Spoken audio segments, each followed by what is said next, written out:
कापालिक oblique पार्श्वपद संप्रदाय नकुली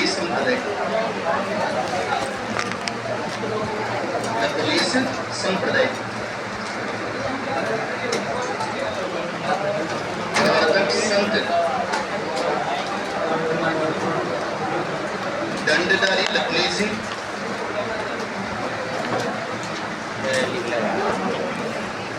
प्रवर्तक संत दंडधारी लकुली सिंह लिख लो 2-4 लाइनें बस इसमें। प्रवर्तक संत दंडधारी लकुली सिंह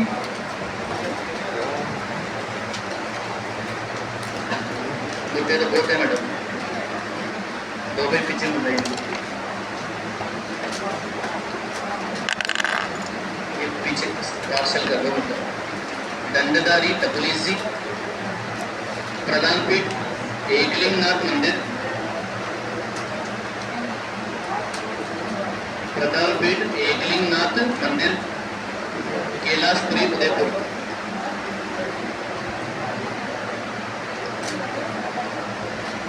एकलिंगनाथ मंदिर कैलाशपुरी उदयपुर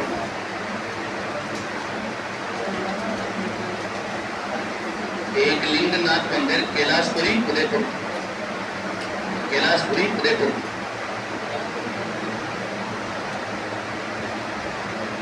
कैलाशपुरी उदयपुर। अगले लाइन से लिखना एकलिंगनाथ जी को मेवाड़ का स्वामी एकलिंगनाथ जी को मेवाड़ के स्वामी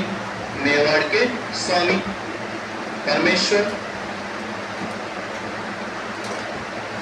एकलिंगनाथ जी को मेवाड़ के स्वामी परमेश्वर कहा जाता है।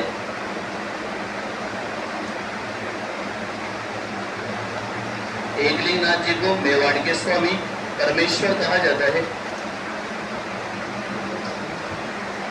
परमेश्वर कहा जाता है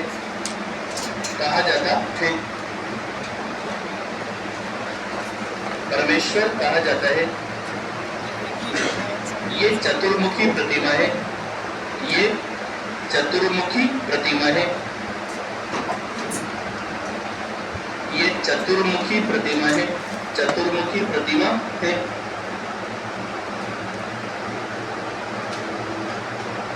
चतुर्मुखी प्रतिमा है। इस मंदिर का निर्माण पप्पा रावल ने करवाया था।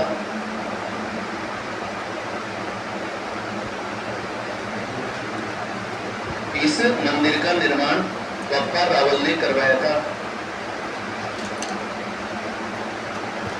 इस मंदिर का निर्माण पप्पा रावल ने करवाया था।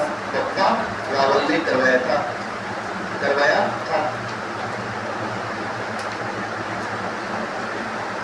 एकलिंगनाथ जी के जन्मोत्सव को एकलिंगनाथ जी के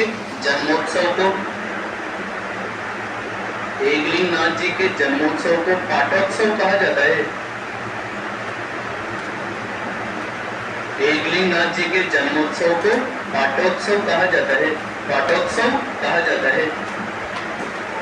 एकलिंगनाथ जी के जन्मोत्सव को पाटोत्सव कहा जाता है। पाटोत्सव कहा जाता है।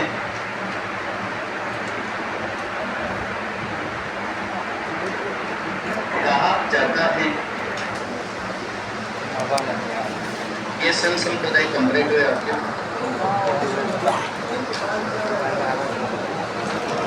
अब मैं एक दर्शन समझा देता हूँ आपको छोटे छोटे से, जो कोर्स में तो नहीं है लेकिन फिर भी आप समझ लो।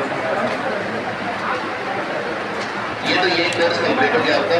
और वही बात निर्गुण भक्ति धारा और सगुण भक्ति धारा की, तो आप एक सूत्र याद करो।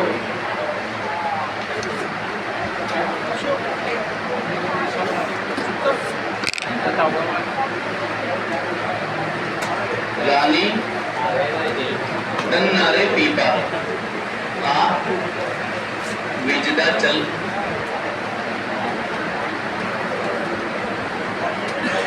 सूत्र बोलो, फिर बोलो।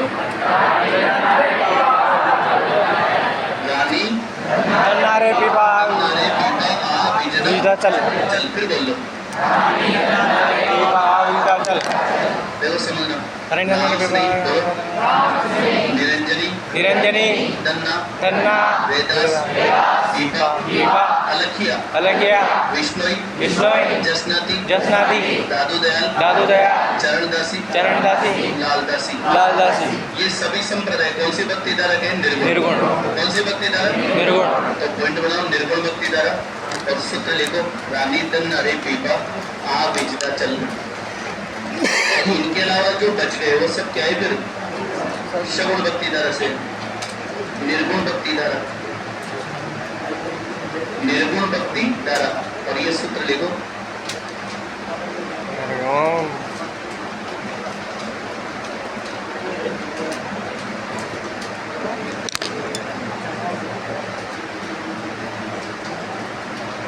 सूत्र लिखो फिर एक एक नाम भी लिखते चलना।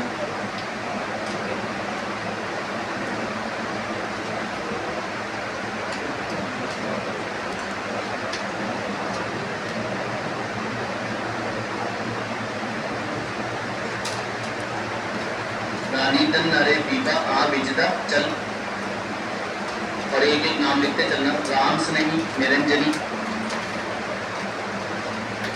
राम स्नेही निरंजनी, राम स्नेही निरंजनी तन्ना वेदास पीपा, राम स्नेही निरंजनी तन्ना वेदास पीपा,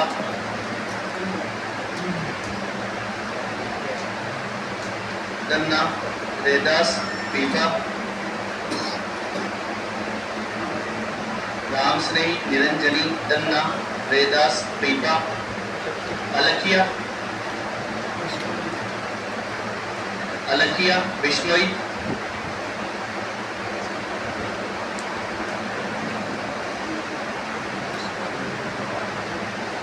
अलखिया विष्णुई, अलखिया विष्णुई जसनाती दादू दयाल, अलखिया विष्णुई जसनाती दादू दयाल,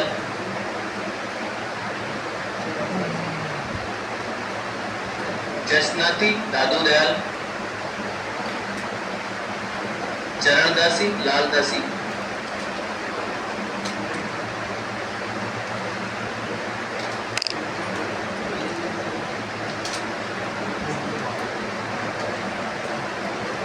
आप मुझे इसमें यूँ गिन के बताओ इनमें ऐसे कितने संप्रदाय है जिनकी समाधि या प्रदान पीठ नहीं है? संख्या बतानी है आपको, 1 2 3 4।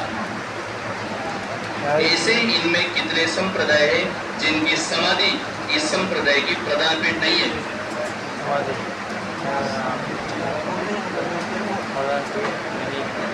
क्वेश्चन समझ में आ गया आपके?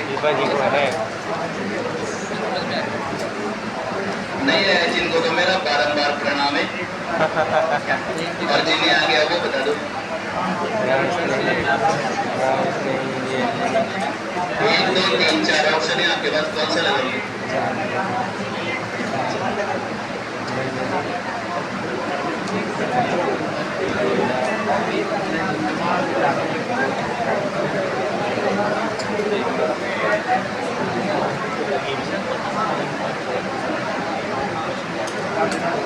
एक ही है, कौन सा? हाँ वेदास 2 3 दिखे यार। चरणदास, चरणदास लेकिन चरणदास जी की मृत्यु तो वही हुई थी जहाँ उनकी प्रधान पीठ है, वही प्रधान पीठ भी है। जहाँ उनकी मृत्यु है वही प्रधान पीठ है, समाधि भी वही है नई दिल्ली में। नई दिल्ली में अच्छा मैं यूँ कर रहा हूँ आपसे, राजस्थान नहीं बाहर है। जिसकी समाधि प्रधान पीठ नहीं है, मतलब उनकी भले मृत्यु गए और जगह हुई हो, लेकिन जहाँ उनकी समाधि है ना वो समाधि प्रधान पीठ की वैल्यू नहीं है उसकी, और जगह है उनकी प्रधान पीठ। ये क्वेश्चन है।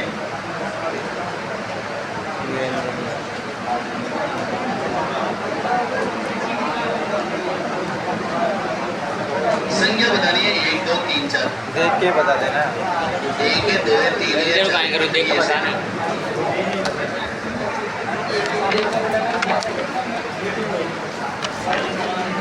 एक है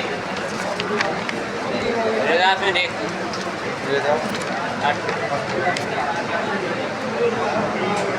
बड़े आराम से विचार करना, मैं बाद में बता देना। सीधा क्वेश्चन है, फटाफट आपको आएगा नहीं पर इधर देखो, आपको कुछ पॉइंट बता देता हूँ मैं आपको। एक इधर देखो, छोड़ो इसको। देखो, राजस्थान में एक संप्रदाय है जिसका नाम है सर्वंगी संप्रदाय। बोलो क्या नाम है? सर्वंगी। सर्वंगी संप्रदाय की स्थापना जो है वो लक्कड़दास द्वारा की गई थी। संत थे जिनका नाम है लक्कड़दास। फिर बोलो लक्कड़दास। लक्कड़दास द्वारा। और इनकी जो प्रधान पीठ है वो सांगलिया गांव सीकर में है। इनकी प्रधान पीठ कहाँ पर है? सांगलिया गांव सीकर में। कौन सा संप्रदाय? सर्वंगी। सर्वंगी संप्रदाय। कौन सा? सर्वंगी। एक बात तो एक संत तो आप ये ध्यान रखना। दूसरा संत है संत बालानंदाचार्य। संत बालानंदाचार्य, बोलो। संत बालानंदाचार्य का जो मुख्य मंदिर बना हुआ है वो झुंझुनू के लोहारगल में है। वैसे तो लोहारगल इस समय नीम का थाना में आ गया। क्या लोहारगल नीम का थाना में इसका मंदिर बना हुआ है। और इन्हें राजस्थान में लश्करी संत कहा जाता है। इन्हें राजस्थान में सेना वाला संत भी कहा जाता है। और वैसे इन्हें योद्धा संत भी कह सकते हैं। लेकिन इससे पहले अपन दो योद्धा संतों की बात कर चुके हैं। एक तो संत दुर्लभ जी और दूसरे है नागा संप्रदाय। ठीक है, तो दो बातें तो ध्यान रखनी। एक तो ये लश्करी संत है और दूसरा ये सेना वाला संत है। लश्करी संत है और दूसरा सेना वाला। कौन? बालानंदाचार्य। तीसरे नंबर पे संत है आचार्य तुलसी। बोलो क्या नाम है? आचार्य तुलसी। आचार्य तुलसी। आचार्य तुलसी श्वेतांबर परंपरा के 9वें आचार्य हैं और तेरापंथी संप्रदाय के 9वें संघपति भी रह चुके हैं। आचार्य तुलसी जो है, इन्होंने 1 मार्च 1949 के दिन सरदार शहर चूरू में 10,000 अनुयायियों के सामने ये कहा था। कितने हजार? 10,000। इन्होंने एक क्रांति का सूत्रपात किया था जिसका नाम था अणुव्रत एक वैचारिक क्रांति। ये बार बार में क्वेश्चन आता है और क्वेश्चन का और कोई मैटर भी नहीं रहता। ये मैं जो आपको लिखा रहा हूँ ना, ये मैं आपको एनसीईआरटी के आधार पे लिखा रहा हूँ, ये वाले मैटर, ताकि मान लो बाई चांस एग्जामिनर की वहां से इच्छा हो और मान लो उनमें से एक पॉइंट संतों से उठा के पूछ ले तो कम से कम अगर आपका गलत नहीं होगा ढूंढना नहीं पड़ेगा, वरना आप कहाँ ढूंढने बैठोगे। बहुत बिजी शेड्यूल है आपका होगा। अणुव्रत एक वैचारिक क्रांति का सूत्रपात किया था। उन्होंने कहा था कि एक सप्ताह में एक टाइम का 14 टाइम भोजन करता है एक सप्ताह में आदमी। एक समय का भोजन यदि किसी दरिद्र को दे दे, सप्ताह में मतलब नहीं हो तो 1 महीने में एक बार दे दे, ताकि वो उस समय भूखा रहे और वो अन्य किसी गरीब के काम आ जाए। मतलब आपको भूखा रहना है एक समय, 1 महीने में एक बार, 60 टाइम के भोजन में एक बार, और वो किसी गरीब को दान में देना है। उस संकल्प की बात चल रही है। एक छोटा सा व्रत, अणुव्रत, एक विचारों की एक बहुत बड़ी क्रांति का सूत्रपात किया था दोस्तों इन्होंने आचार्य तुलसी ने। अणुव्रत एक वैचारिक क्रांति का सूत्रपात किया था और अपने आप में एक बहुत बड़ी क्रांति है जो सरदार शहर चूरू से 1 मार्च 1949 को, मार्च वार्च भी भूल जाना आप, तो 1949 नहीं भूलना है। 1949 में इस क्रांति का सूत्रपात हुआ था। नाम क्या है? वैसे आचार्य तुलसी का जो संबंध है, आचार्य तुलसी जो है ना, इनका संबंध जो है वो तेरापंथी संप्रदाय से है। बोलो कौन सा? तेरापंथी। तेरापंथी संप्रदाय जैन धर्म की श्वेतांबर शाखा से संबंधित है। जैन धर्म की कौन सी शाखा? श्वेतांबर। और ये श्वेतांबर शाखा के 9वें संघपति रह चुके हैं। अरे 9वें क्या रह चुके हैं? संघपति। अभी इस समय इसके 12वें संघपति है इस समय पर आचार्य महाश्रमण। क्या 12वें मतलब संघपति चल रहे हैं, ये 9वें संघपति रह चुके हैं आचार्य तुलसी जो है। और तेरापंथी संप्रदाय की प्रधान पीठ की बात करें तो सिरियारी गांव पाली संप्रदाय की प्रधान पीठ है। कौन सा गांव? सिरियारी गांव पाली। कौन से संप्रदाय की? तेरापंथी। फिर मुस्लिमों में भी राजस्थान में 3 संत रह चुके हैं। एक संत तो है जिनका नाम है हजरत सत्तर पीर। हजरत सत्तर पीर, नाम बोलो। दरगाह जो है वो नरहड़ गांव में बनी हुई है दोस्तों। दरगाह कहाँ पर है? नरहड़ गांव, चिड़ावा तहसील, झुंझुनू। नरहड़ गांव, चिड़ावा तहसील, झुंझुनू में दरगाह बनी हुई है। और वैसे तो इनका जो मुख्य दरवाजा है बुलंद दरवाजा कहलाता है। और इनके बुलंद दरवाजे पे नीचे निकलने के बाद में पागलपन के असाध्य रोगी ठीक हो जाते हैं। इनके बुलंद दरवाजे के नीचे से यदि कोई व्यक्ति निकलता है तो जिन पागलपन के असाध्य रोगी ठीक हो जाते हैं। कौन से पीर के यहाँ? यदि किसी को ऐसा लगता हो कल के बहुत दौरे आते हो तो चुपचाप नारायण गांव झुंझुनू चल जाना, दरवाजे के नीचे निकल जाना, किसी से कुछ भी कहने की आवश्यकता नहीं है। क्या कौन सा पीर? अजरा सत्तर पीर। उसके बाद में दूसरा पीर है पीर फखरुद्दीन। बोला क्या नाम है? दरगाह जो है वो गलियाकोट डूंगरपुर में बनी हुई है। दरगाह कहाँ पर है? और राजस्थान में जो बोहरा समाज होता है दाऊदी बोहरा, ये दाऊदी बोहरा संप्रदाय के आराध्य पीर है। कौन से लोगों के? दाऊदी बोहरा समाज के आराध्य पीर है कौन? पीर फखरुद्दीन। और तीसरे नंबर पे है आपके ख्वाजा मोइनुद्दीन चिश्ती।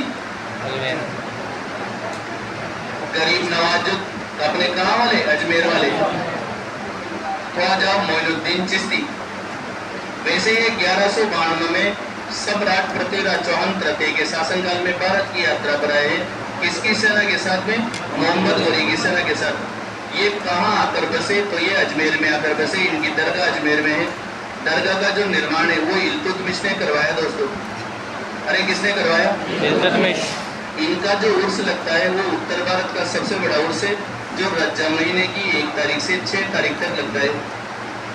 रज्जाब महीने की 1 तारीख से 6 तारीख तक। कौन से संत है? ख्वाजा मोइनुद्दीन चिश्ती।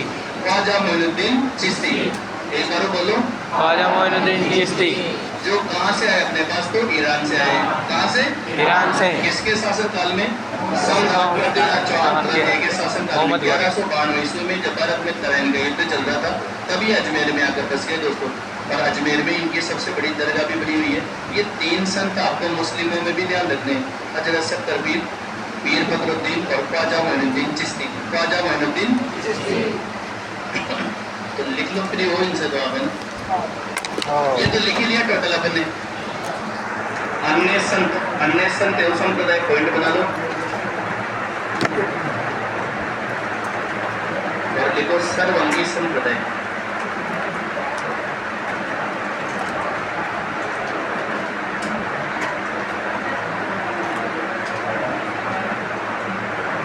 सर्वंगी संप्रदाय। प्रवर्तक आचार्य लक्कड़दास। क्या नाम है इनका? लक्कड़दास। प्रवर्तक आचार्य लक्कड़दास।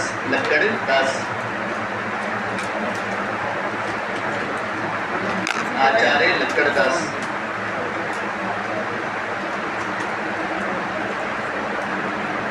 प्रधान पीठ सांगलिया सीकर।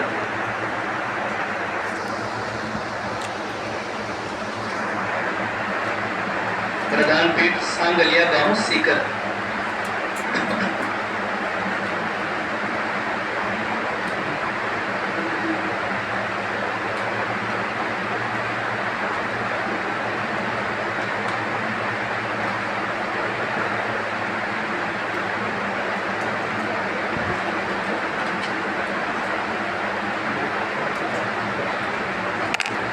संत बालानंदाचार्य।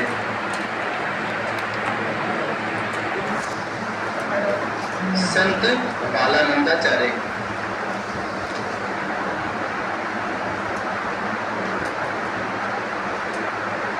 संत बालानंदाचार्य। मुख्य मंदिर लोहारगल, नीम का थाना, ओब्लिक झुंझुनू। लोहारगल, नीम का थाना, ओब्लिक झुंझुनू। मुख्य मंदिर लोहारगल, नीम का थाना, ओब्लिक झुंझुनू।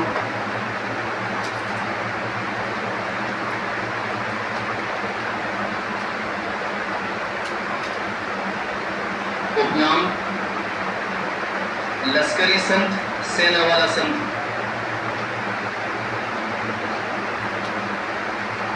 उपनाम लश्करी संत, सेना वाला संत।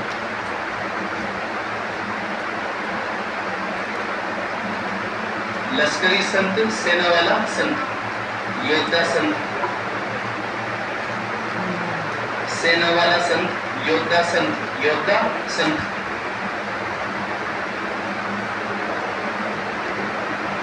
योद्धा संत। नेक्स्ट आ जाओ आप, आचार्य तुलसी।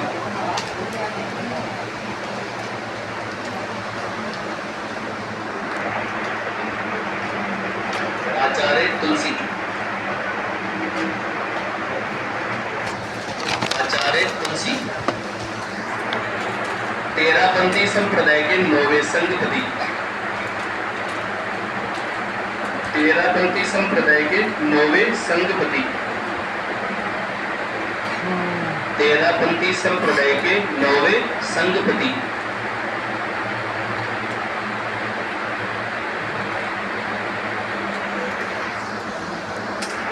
नौवे संघपति, इन्होंने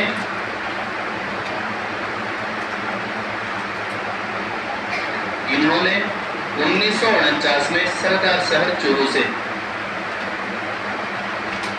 इन्होंने 1949 में सरदार शहर चूरू से, 1949 में सरदार शहर चूरू से अणुव्रत एक वैचारिक क्रांति, अणुव्रत एक वैचारिक क्रांति, सरदार शहर चूरू से अणुव्रत इन्वर्टेड कॉमाज में एक वैचारिक क्रांति का सूत्रपात किया था।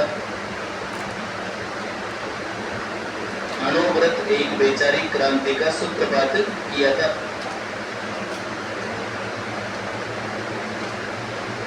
अणुव्रत एक वैचारिक क्रांति का सूत्रपात किया था।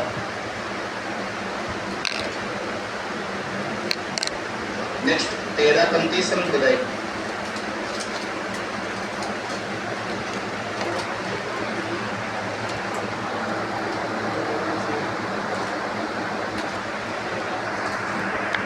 तेरापंथी संप्रदाय,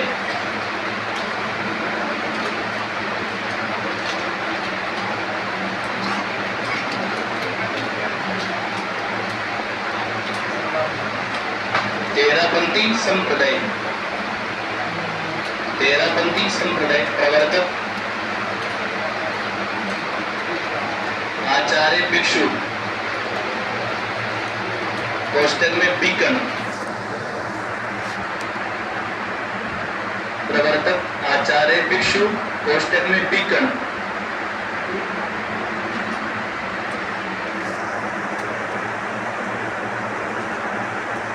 आचार्य भिक्षु, कोष्टक में बीकन।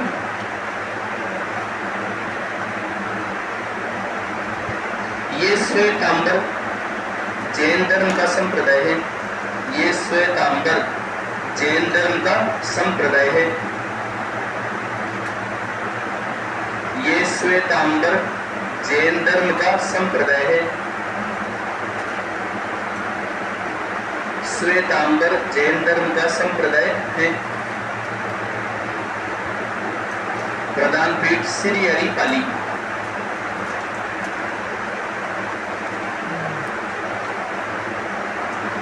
प्रधान पीठ श्री हरिपाली।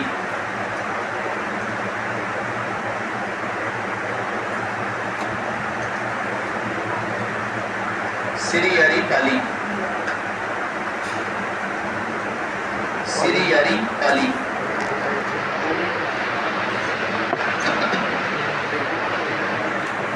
हजरत सक्कर पीर,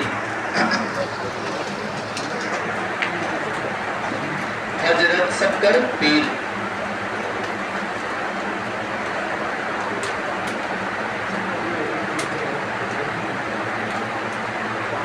शक्कर में पीता हो हजरत सक्कर पीर। ये दो नाम भी लिखो आप इसके, नरहड़ का पीर, कांगड़ का धनी। हजरत सक्कर पीर के दो नाम लिख लो, नरहड़ का पीर, कांगड़ का धनी।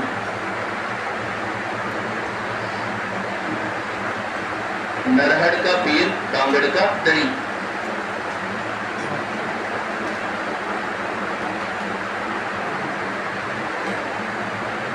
नरहड़ का पीर, कांगड़ का धनी। दरगाह, दरगाह नरहड़ गांव, चिरावा तहसील, झुंझुनू। दरगाह नरहड़ गांव, चिड़ावा तहसील झुंझुनू। नरहड़ गांव चिड़ावा तहसील झुंझुनू।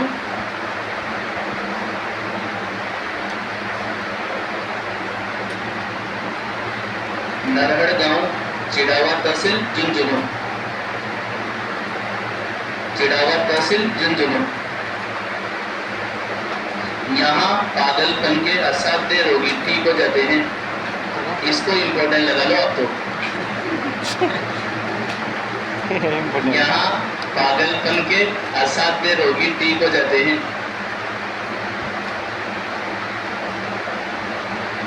यहाँ पागलपन के असाध्य रोगी ठीक हो जाते हैं। असाध्य रोगी ठीक हो जाते हैं। पागलपन के असाध्य रोगी ठीक हो जाते हैं। ठीक हो जाते हैं। नेक्स्ट, पीर फखरुद्दीन।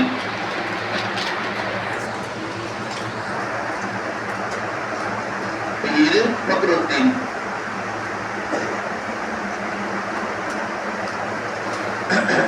पीर फखरुद्दीन दरगाह गलियाकोट डूंगरपुर।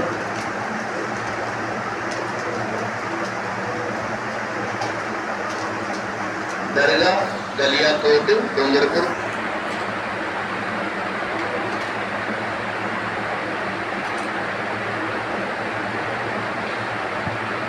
गलियाकोट डूंगरपुर। ये दाऊदी बोहरा समाज के आराध्य पीर हैं। ये दाऊदी बोहरा समाज के आराध्य पीर हैं।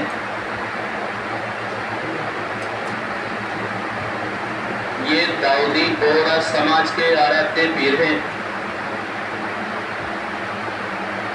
आराध्य पीर हैं।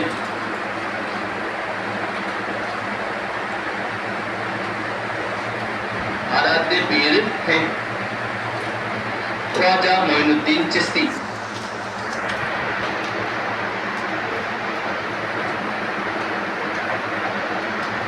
ख्वाजा मोइनुद्दीन चिश्ती।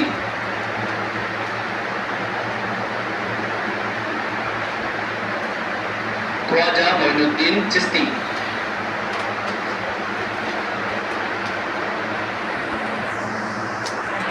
अजमेर इल्तुतमिश के तमें ख्वाजा मोइनुद्दीन चिश्ती इसमें लिखा।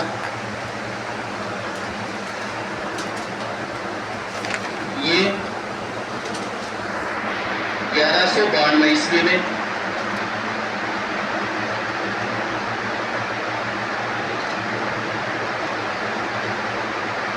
संजरी फारस कोस्टल में ईरान से। ये 1192 ईस्वी में संजरी फारस कोस्टल में ईरान से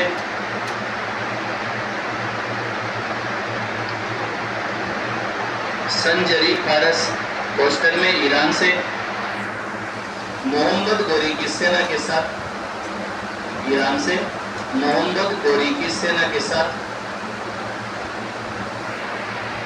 मोहम्मद गोरी की सेना के साथ मोहम्मद गोरी की सेना के साथ सम्राट पृथ्वीराज चौहान तृतीय के शासनकाल में सम्राट पृथ्वीराज चौहान तृतीय के शासनकाल में सम्राट पृथ्वीराज चौहान तृतीय के शासनकाल में भारत आए। पृथ्वीराज चौहान तृतीय के शासनकाल में भारत आए।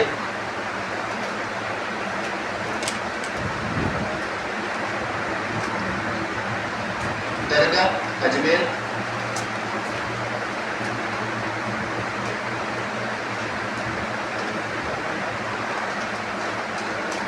दरगाह अजमेर। दरगाह का निर्माण इल्तुतमिश द्वारा। दरगाह का निर्माण इल्तुतमिश द्वारा। इल्तुतमिश द्वारा।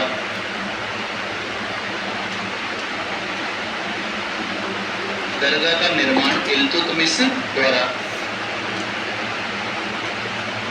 इल्तुतमिश द्वारा। उर्ष रज्जब महीने की 1 तारीख से 6 तारीख तक।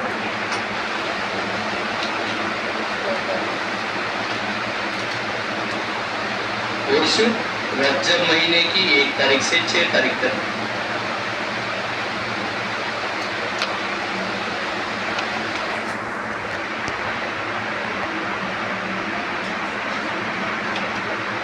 एक तारीख से 6 तारीख तक। उसका काम होता है यार वो। अगला टॉपिक बनाना, राजस्थान में लोक देवता। पहली बार देवता देवियों को देवियां पढ़ाना पड़ेगा। राजस्थान के लोक देवता। हाँ देख कुछ लोक देवता।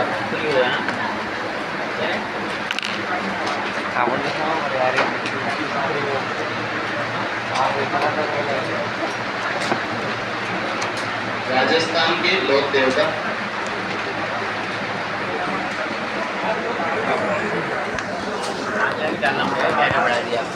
देखिए लोक देवता बनने का 2 कारण रहा दोस्तों, एक तो परोपकार का काम और एक रहा गोरक्षा। जिन्होंने गायों की रक्षा की या परोपकार के कार्य किए वो लोक देवता बन गए। क्या बन गए? लोक देवता। बोलिए तो पहली लाइन, लोक देवता बनने के 2 कारण।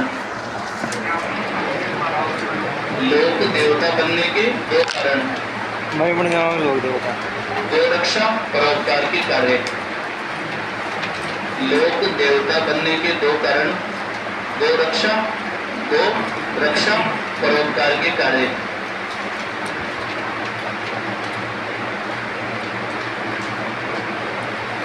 गोरक्षा, परोपकार के कार्य। परोपकार के कार्य।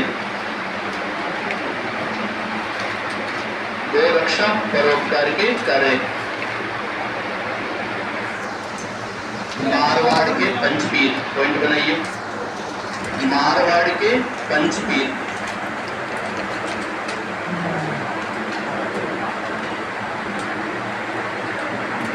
मारवाड़ के पंचपीर, पंचपीर।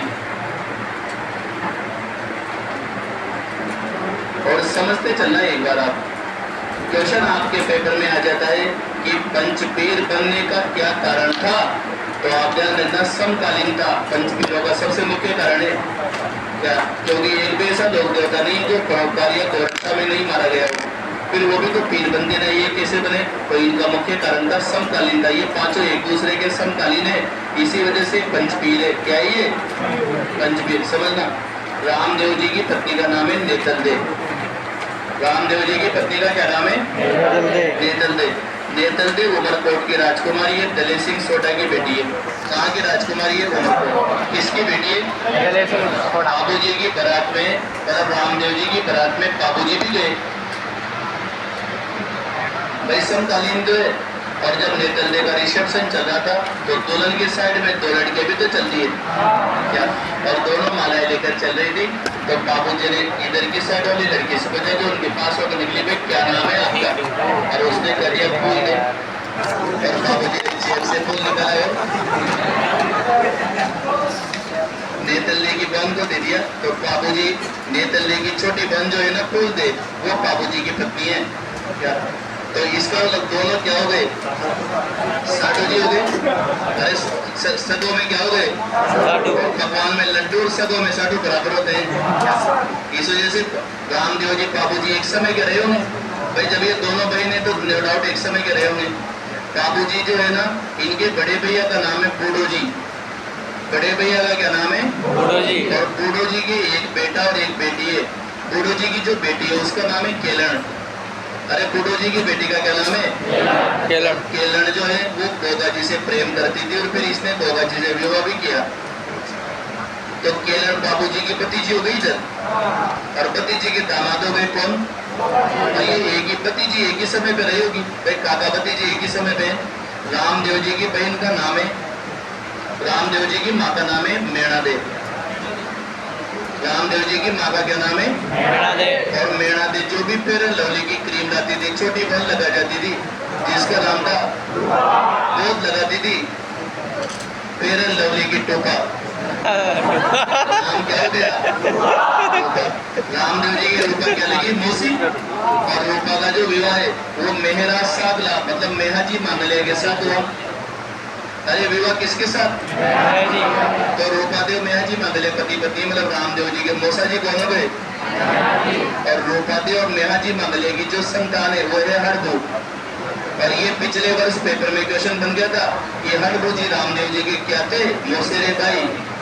भाई मौसेरा भाई हो गया ना, मौसे जी का लड़का हो गया। ये पांचों एक ही समय के रहे होंगे। लिखने वालों ने अपने अपने मतलब ये मान लो स्वयं सिद्धता के लिए या अपने आप को विद्वान घोषित करने के लिए अलग अलग परिप्रेक्ष्य में बांट दिया और लोक देवता छिन्न भिन्न करके रखती है। और ये पांचों एक ही समय के रहे होंगे। यदि इनमें इस प्रकार से संबंध है तो ये पांचों एक ही समय के रहे होंगे या फिर इनमें संबंध ही नहीं है। भाई दोनों में से एक ही बात हो सकती है। और लोक देवता और ये और देखो आप पंचपीरों में आपको ये पॉइंट ही ध्यान रखना है। पंचपीरों में आपको भूल कर भी किसी लोक देवता की डेट ऑफ बर्थ ध्यान नहीं रखती। उसका कारण है कैसे? 2 मिनट के लिए मान लो गोगा जी है। अब यदि गोगा जी का विवाह केलनी के साथ हुआ तो गोगा जी 14वीं शताब्दी के। कौन सी शताब्दी के? 14वीं। यदि गोगा जी के गुरु गोरखनाथ थे तो गोगा जी 12वीं शताब्दी के। अरे कौन सी? 12वीं। यदि गोगा जी का युद्ध महमूद गजनवी से हुआ तो गोगा जी 11वीं शताब्दी के। यदि क्यामका रासो की बात मान ली जाए तो गोगा जी 10वीं शताब्दी के। अब गोगा जी कौन सी शताब्दी के? गोगा जी को पता होगा ये तो। ये तो अपन उनके विषय में क्या बताए फिर क्या?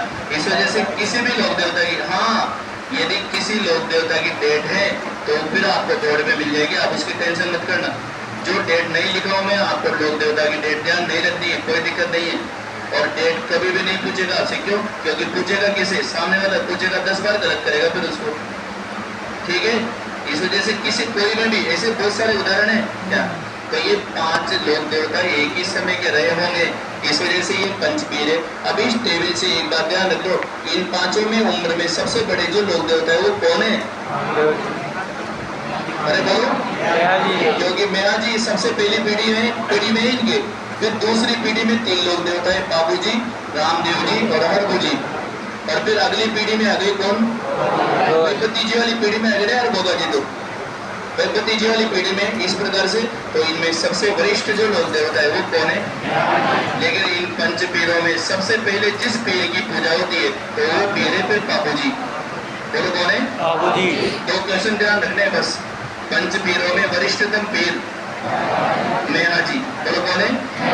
और पंच पीरों में प्रथम पीर बाबू जी। पंच पीरों में प्रथम पीर बाबू जी। तो पांचों पीरों के नाम लिखते चलना। पहला हरभू जी, रामदेव,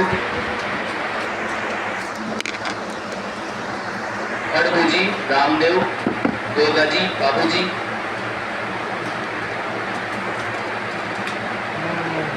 हरभू जी, रामदेव, गोगा जी, बाबू जी, गोगा जी, बाबू जी, मेहाजी मांगलिया।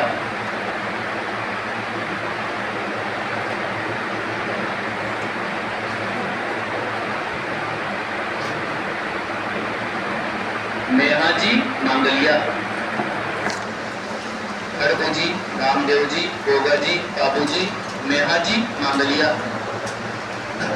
मेहाजी मांगलिया सूत्र भी लिख लो नीचे, हरा गोपा मांगलिया, भूल जाओ तो ध्यान रखना। हरा गोपा मांगलिया, हरा गोपा मांगलिया। हरभू जी, रामदेव जी, गोगा जी, बाबू जी, मेहाजी मांगलिया।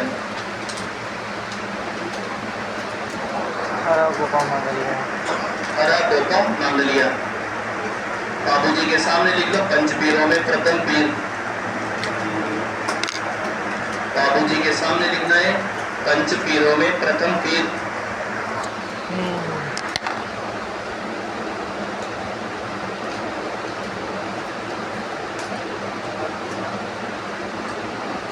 पंचपीरों में प्रथम पीर, प्रथम पीर,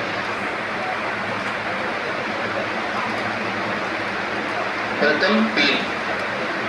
अब पढ़ना स्टार्ट कर रहे हैं अपन लोक देवता।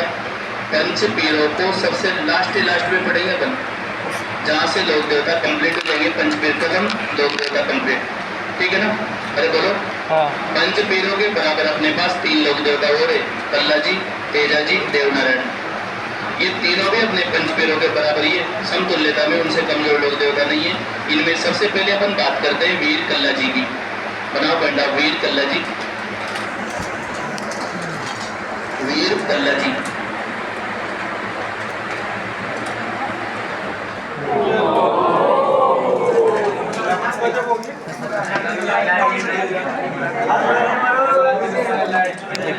जय हो बोलो।